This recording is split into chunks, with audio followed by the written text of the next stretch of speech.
sawah orang pun kritik. Sekarang misalnya lagi rame kan apa itu? Video pesta babi, iya. Kan seolah-olah kita ini datang cetak sawah kemudian bikin rakyat di situ sengsara. Salah. Ya, saya mau kasih lihat contoh-contoh cetak sawah yang kita lakukan, dan cetak sawah itu butuh waktu sampai dengan sawah itu bisa kemudian ditanami. Bisa ditampilkan program cetak sawahnya. Ini adalah contoh cetak sawah yang cetak sawah yang lampau yang sudah terjadi dan kemudian hasilnya itu. Ini cetak sawah lahan rawa ya di Kalimantan Tengah 51.000 hektar. Ya tadinya rawa begitu, nggak bisa ditanami. Ini kemudian kita lakukan optimalisasi lahan cetak sawah, kemudian 51.000 bisa sekarang ditanami. Ini adalah contoh cetak sawah di Wanam di Papua Selatan. Jadi memang daerahnya daerah berawa, Pak Menteri. Daerah berawa, kalaupun ada pohonnya itu kecil-kecil gitu loh. Jadi memang menanam padi itu yang susah bukan bibitnya, bukan pupuknya, bukan pestisidanya, bukan.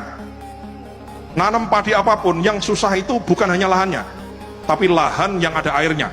Bibit bisa kita ciptakan, bisa kita dengan modifikasi dan lain-lain, pupuk bisa kita ciptakan, air itu tidak bisa kita ciptakan, hanya bisa kita kelola. Sehingga kita memang memfokuskan daerah-daerah yang banyak airnya.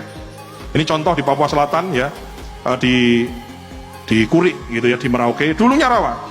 Ini kemudian kita cetak sawah setelah 5-10 tahun berikutnya Pak Menteri, itu kemudian di 3 November 2024 yang dulu dicetak sawah, tadinya orang tidak bersawah di situ, jadi bersawah, panen sekali, tanam sekali, sekarang sudah panen 3 kali karena menanamnya 3 kali.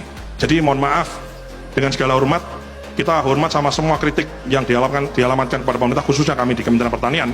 Namun berdasarkan catatan sejarah kami, daerah yang kita kemudian cetak sawah, kita berikan insentif, kita latih orangnya bertani di situ, kita kasih alat mesin pertanian, kita kasih bibit terbaik, kita kelola airnya, dan di mana-mana itu kemudian hasilnya itu kemudian mensejahterakan rakyat setempat.